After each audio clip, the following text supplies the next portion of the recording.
കുടിശ്ശിക നൽകിയില്ല. അങ്കനവാടി പൂട്ടി താക്കോലുമായി കരാറുകാരൻ സ്ഥലം വിട്ടു. കരവാളൂർ പഞ്ചായത്തിലെ 21 നമ്പർ അങ്കനവാടിയിലാണ് സംഭവം. കരാർ പ്രകാരം ലഭിക്കേണ്ട 12 ലക്ഷം രൂപ കിട്ടാത്തതിനെ തുടർന്നാണ് കരാറുകാരൻ അങ്കനവാടി പൂട്ടിയത്. കെട്ടിടം നിർമ്മിച്ചതിന്റെ കുടിശ്ശിക തുക ലഭിക്കാത്തതിനെ തുടർന്നാണ് അങ്കനവാടി കെട്ടിടം കരാറുകാരൻ പൂട്ടി താക്കോലുമായി സ്ഥലം വിട്ടത്.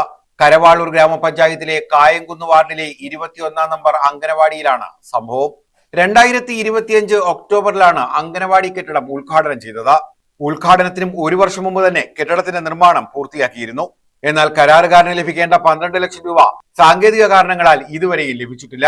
നിരവധി തവണ അധികാരികളെ സമീപിച്ചിട്ടും തുക ലഭിക്കാത്ത സാഹചര്യത്തിലാണ് ഏരൂർ സ്വദേശിയായ കരാറുകാരൻ ദിവസങ്ങൾക്ക് മുമ്പ് അങ്കനവാടി പൂട്ടി താക്കോലുമായി പോയത്. അങ്കൻവാടി ഇവിടെ പഠിത്തം തുടങ്ങിയില്ലല്ലോ, അവിടെ അല്ലേ പഠിക്കുന്നേ. അതെന്താ തുറക്കാത്തെ? വെള്ളമില്ലേ? വെള്ളമൊക്കെ ഉണ്ടല്ലോ, കറണ്ട് ഉണ്ടല്ലോ. ഇനി വരുമായിരിക്കും. എപ്പോഴെങ്കിലും തുറന്നായിരുന്നു ഇത്? ഞാനിപ്പോ ഈ വഴിയെ പോകുന്നോണ്ട് കാണുന്നില്ല. ഈ വഴിയെ ചിലപ്പോഴൊക്കെ വരും. ഈ അങ്കൻവാടി വേറെ എവിടെ പ്രവർത്തിക്കുന്നേ?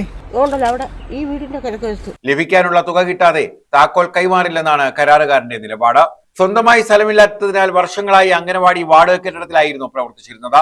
മുൻ MLA PS സുബാലിന്റെ ഇടപെടലിനെ തുടർന്ന് KIPയുടെ 4 സെന്റ് സ്ഥലം പഞ്ചായത്തിന് ലഭ്യമാക്കി അവിടെയാണ് പുതിയ കെട്ടിടം നിർമ്മിച്ചത്. വൈദ്യുതി, കുടിവെള്ളം, കുട്ടികൾക്കാവശ്യമായ ഉപകരണങ്ങൾ എന്നിവയെല്ലാം അങ്കനവാടിയിൽ ലഭ്യമാക്കിയിട്ടുണ്ട്. പ്രവേശനോത്സവത്തോടനുബന്ധിച്ച് പുതിയ കെട്ടിടത്തിൽ പഠനം ആരംഭിക്കാമെന്ന പ്രതീക്ഷയിലായിരുന്നു രക്ഷിതാക്കളും നാട്ടുകാരും. എന്നാൽ അങ്കനവാടി പൂട്ടി കരാറുകാരൻ താക്കോലുമായി പോയതോടെ എല്ലാവരും നിരാശയിലായി. നിലവിൽ പുതിയ കെട്ടിടത്തിന് സമീപത്തെ സ്വകാര്യ കെട്ടിടത്തിലാണ് അങ്കനവാടി പ്രവർത്തിക്കുന്നത്. ഇവിടെയാകട്ടെ പരിമിതമായ സൗകര്യങ്ങൾ മാത്രമാണുള്ളത്. കരാറുകാരന് നൽകാനുള്ള തുക ഉടൻ അനുവദിക്കുന്നതിന് നടപടികൾ പുരോഗമിക്കുകയാണെന്നും ദിവസങ്ങൾക്കകം പ്രശ്നത്തിന് പരിഹാരമുണ്ടാകുമെന്നും കരവാളൂർ ഗ്രാമപഞ്ചായത്ത് പ്രസിഡന്റ് ഡോക്ടർ അരുൺകുമാർ പറഞ്ഞു. News bureau, Pathanapuram.